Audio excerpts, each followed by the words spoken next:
ایک video circulate ہو رہی ہے اور یہ ویڈیو پر ٹویٹر پہ بھی کچھ لوگوں نے شیئر کی ہے، اور اس میں ایک ویڈیو میں نہیں چلاؤں گا، البتہ وہ بات آپ کے سامنے میں رکھنا چاہوں گا، اور وہ بات یہ ہے، یہ بہت چھوٹا ہے، تھوڑا سا اس کو بڑا کریں تاکہ پڑھنے میں آ جائے۔ ہاں جی جی جی، یہ بس بس بس بس اتنا ہی رکھیے گا۔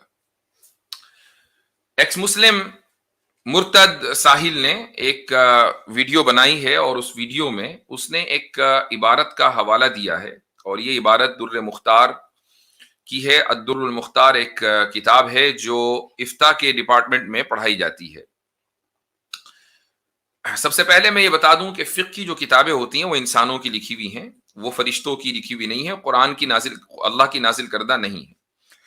انسانوں کی لکھی ہوئی کتابوں میں کچھ چیزیں غلط بھی ہو سکتی ہیں، اور جو چیزیں غلط ہوتی ہیں ان کی نشاندہی کی جاتی ہے، ان کو ایکسپٹ نہیں کیا جاتا، لیکن اس تعلق سے اس کی بھی اجازت نہیں دی جا سکتی کہ سامنے والا لوگوں کو دھوکہ دے۔ اور اس شخص نے یہ کیا کہ یہ عبارت اٹھائی، یہ ٹیکسٹ اٹھایا، اور یہ ٹیکسٹ دراصل اس کا جو کانٹیکسٹ ہے وہ یہ ہے کہ اگر کسی جگہ کچھ لوگ جمع ہوں اور آپس میں ان میں اختلاف ہو جائے کہ بھئی امامت کون کرے گا، آگے کون بڑھے گا امامت کے لیے، تو اب اس کا کیا اسٹینڈرڈ اور کیا معیار ہونا چاہیے، تو وہ پیچھے سے چلا آ رہا ہے کہ بھئی اگر سب لوگ نیو مسلم ہیں تو سب سے قدیم جو اس نے اسلام قبول کیا وہ کرے گا امامت، پھر اس کے بعد یہ بھی کہ بھئی جو سب سے اچھا پڑھنے والا ہو، جو سب سے زیادہ علم والا ہو۔ آگے چل کر تھوڑا سا اس کو نیچے کریں، اگلے صفحے پر لے آئیں، آگے چل کر اس میں کچھ باتیں ایسی بھی لکھی ہیں، مثلا یہ لکھا ہے کہ پھر وہ کہ جس کا سر سب سے بڑا ہو، ثم الاکبر رأسا والاصغر عضوا، اور جس کا عضو چھوٹا ہو۔ اچھا، یہ عبارت اوپر ٹیکسٹ میں ہے، اور اس سے جو غلط فہمی پھیلائی گئی وہ یہ کہ جس کا ذکر چھوٹا ہو وہ دراصل امامت کا زیادہ حقدار ہے۔ اب یہ جو کتاب ہے الدر المختار، یہ اکیلے نہیں پڑھائی جاتی، بلکہ اس کے نیچے جو اس کا حاشیہ ہے الرد المختار، اور اس حاشیے کے لکھنے والے ہیں ابن عابدین الشامی، تو یہ دونوں چیزیں ملا کر پڑھائی جاتی ہیں، اور اس اوپر جو ٹیکسٹ ہے اس کا جو کانٹیکسٹ ہے یا اس کے جو معنی ہے وہ نیچے جو ٹیکسٹ ہے اس کے بغیر آپ نہیں سمجھ سکتے۔ تو میں چاہوں گا کہ تھوڑا سا اس کو ہاں بس نیچے کر دیجیے، جی ہاں۔ تو اب دیکھیں یہاں جو عبارت ہے نیچے لائن کے نیچے، اس میں کیا لکھا ہوا ہے؟ اس میں لکھا ہوا ہے کہ لِأَنَّهُ يَدُلُّ عَلَى كِبَرِ الْعَقْلِ بِمَعْنَى یعنی مع مناسبت الاعضاء له، والا لو فحش الراس كبرا ولا كبرا والاعضاء صغرا كان دلاله على اختلال ترکیب مزاجه المستلزم لعدم اعتدال عقله۔ اس عبارت کا کیا مطلب ہے؟ اس کا مطلب یہ ہے کہ ایک آدمی کا اگر سر بڑا ہو اور دوسرے اعضاء یعنی ہاتھ پیر وہ اس کے مقابلے میں چھوٹے ہوں، تو اس کا مطلب یہ ہے کہ وہ دیکھنے میں اور اسی طریقے سے اپنی انٹلیکچوئل ایبیلٹی میں وہ ٹھیک ہے، مناسب ہے۔ یعنی یہ اس سے مراد وہ خاص عضو نہیں ہے، بلکہ عام اعضاء ہیں، جسم کا کوئی بھی عضو، یعنی وہ دیکھنے میں ایسا نہ لگتا ہو کہ سر بہت چھوٹا باقی پورا جسم بہت بڑا۔ اس کے بعد آگے انہوں نے لکھا ہے کہ وفی حاشیت ابی السعود وقد نقل عن بعضهم في هذا المقام ما لا يليق ان يذكر فضلا عن ان يكتب۔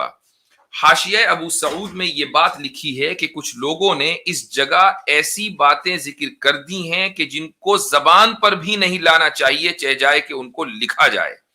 کیا مطلب ہے اس کا؟ اس کا مطلب یہ کہ کچھ لوگوں نے اس سے یہ جو والاصغر عضوا ہے اس سے یہ سمجھا کہ اس سے مراد وہ عضو خاص ہے، اس کے چھوٹے یا بڑا ہونے کی بات ہو رہی ہے، تو یہ وہ بات ہے کہ جس کو زبان پر بھی نہیں لانا چاہیے، چاہے جائے کہ اس کو لکھا جائے۔ تو اس سے یہ ثابت ہوا کہ در مختار میں یعنی اوپر جو ٹیکسٹ ہے مین پرائمری، اس میں جو عبارت لکھی ہوئی ہے اس سے مراد عضو سے مراد وہی عضو ہو، یہ کوئی ضروری نہیں ہے۔ کچھ لوگوں نے اس کو غلط سمجھا، اور اس غلط سمجھنے کی ہم اتباع کریں، اس کو مانیں، اس کو تسلیم کریں، اور اس کو یہ سمجھیں کہ فتویٰ اسی کے اوپر ہے اور مفتی صاحب یہی پڑھتے ہیں وغیرہ وغیرہ۔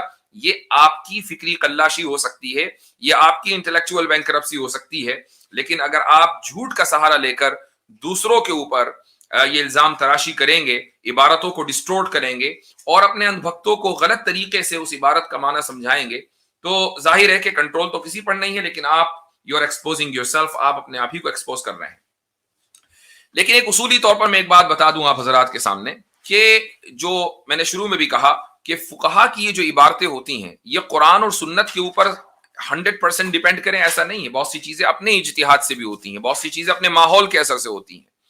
اب یہ جو پوری بات انہوں نے ذکر کی ہے ان میں سے 2-3 باتیں کہ سب سے آگے جانے کا یعنی امامت کرنے کا حقدار کون ہے, تو حدیث سے اتنا ثابت ہوتا ہے, وہ بعض روایات سے, کہ بھئی جو سب سے زیادہ قرآن پڑھنے والا ہو وہ حقدار ہے. کچھ روایتوں سے پتہ چلتا ہے کہ جو سنت کا سب سے بڑا عالم ہو وہ حقدار ہے. بس اتنا ہی ہے.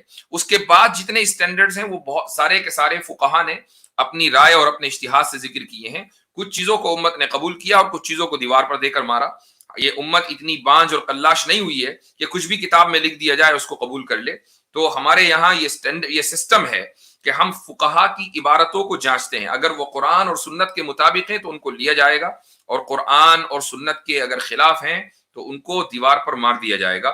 لیکن ہم کرسچنز اور ہندوؤں کی طرح نہیں ہیں کہ اگر کوئی عبارت یا کوئی چیز, کوئی ٹیکسٹ ہماری کتابوں کے اندر ایسی آ گئی کہ جو قرآن اور حدیث کے خلاف ہے یا ہمارے مزاج کے خلاف ہے تو ہم اس کو ڈیلیٹ کر دیں یا اس صفحے کو ہم اڑا دیں, بلکہ ہم اس کو باقی رکھتے ہیں. اور یہی انٹلیکچوئل آنیسٹی ہے کہ اس کو باقی رکھا جائے اور اس کے اوپر گفتگو کی جائے, لوگوں کو بتایا جائے کہ یہ غلط بات یہاں لکھی ہوئی ہے, اس کو نہیں لینا ہے. تو جس کلاسیکل کتاب میں وہ عبارت ہے اسی کتاب میں نیچے یہ لکھا ہوا ہے کہ یہ جن لوگوں نے اس کو غلط سمجھا ہے اس غلط سمجھ کا ذکر بھی نہیں کیا جانا چاہیے, چاہے جائے کہ اس کو لکھا جائے. تو یہ 3 پوائنٹس تھے, اور اب میں انشاءاللہ لنک پبلک کرتا ہوں. اس سے پہلے میرے ساتھ مفتی عبداللہ منہاج صاحب ہیں, علی رضا خرم صاحب ہیں, اور اسی طریقے سے ایک نالج اسلام صاحب ہیں. السلام علیکم ورحمۃ اللہ, اہلا وسہلا. کیا حال چال ہیں آپ حضرات کے؟ وعلیکم السلام الحمدللہ. وعلیکم السلام ورحمۃ اللہ وبرکاتہ. الحمدللہ. ماشاء اللہ.